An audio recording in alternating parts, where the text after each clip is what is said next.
Today I'll be replacing this worn out, corroded driver's side seat hinge and bracket.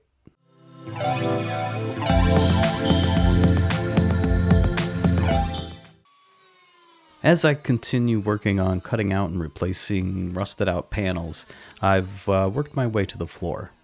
They're actually in pretty good shape, except for the area all along where the floor meets the firewall. That all needs to go and be replaced with new metal. Left of the driver's seat, where the parking brake mounts to the inner rocker, as well as the cable through the firewall, is all toast. It looks like water and moisture collected in this corner and ate away the metal over the years or something. This includes the left seat hinge bracket of the driver's seat. The rust has eaten through it completely, and although I am a believer in restoration by refurbishing instead of replacing, this just wasn't going to make the cut. Now, like many other 914 parts, these two pieces seemed oddly expensive for what they are. In the grand scheme of things, it's not a huge expense or anything, but for some reason I felt the need to see if I could fabricate my own rather than buy a new one. I mean, $34 for a hinge? Come on. The only thing I'm keeping here is the hinge itself. After cutting away the floor remnants and rotted out bracket, I cleaned it up and ground away the remaining metal.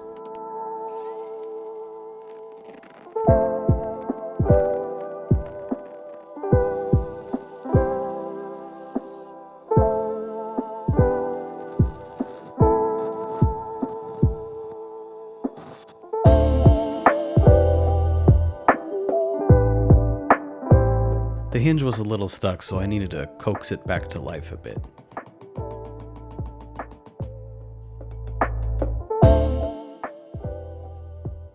Since I had destroyed the old bracket, I couldn't really use that as a template to fabricate a new one.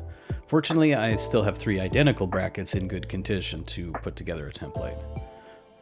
For small parts like this, painter's tape I find is perfect. It stays in place, you can layer it as thick as you need to, and you can make detailed shapes and cuts with an X-Acto knife or scissors.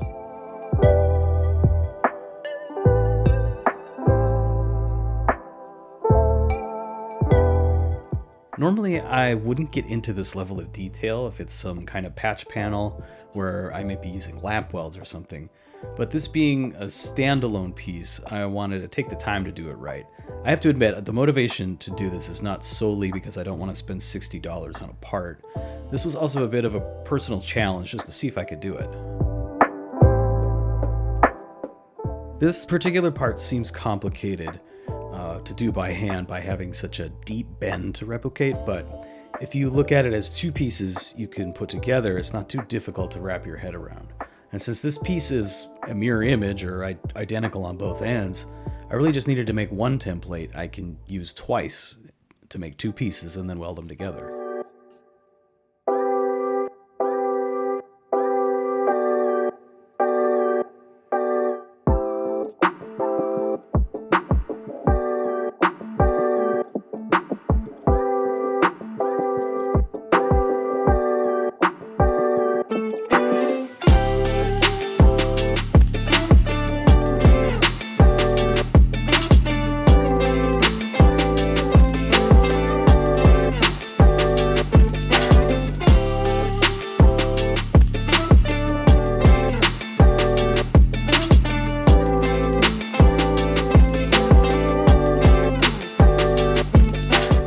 To get the bends right, I drew lines where it looked like the radius of the curve started and ended, and then I just kind of guessed what type of edge I would need to bend it over in order to make that shape.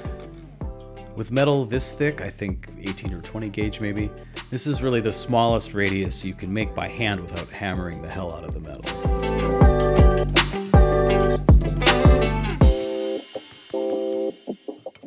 When I need to make sharper bends, I use a flathead screwdriver and tap it with a hammer to make my taps more acute.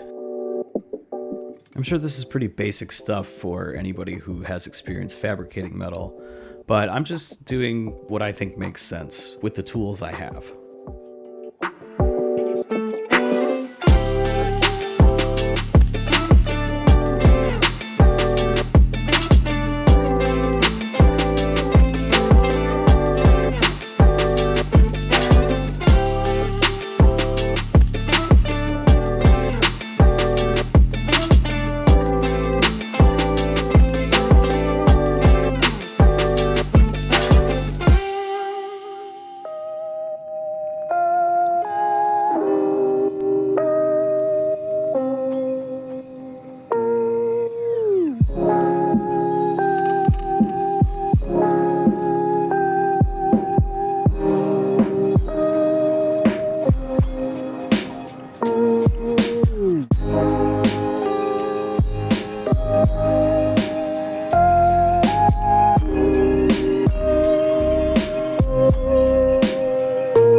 Now that I had the two pieces together, I had to flatten the top in order for the hinge to sit properly.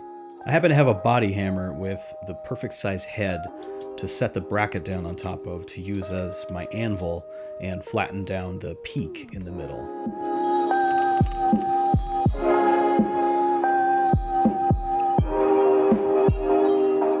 One addition I made was to add these gussets.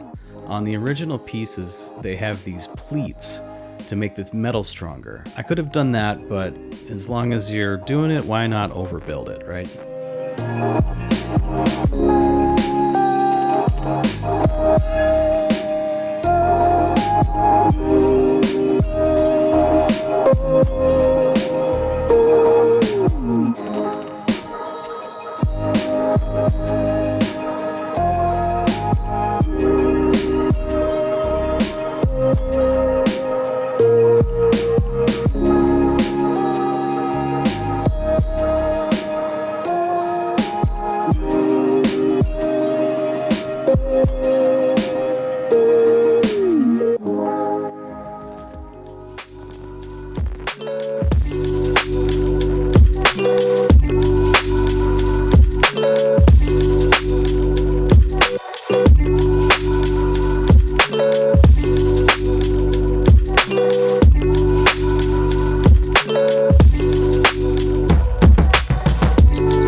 Here's another look at the original piece and the new one.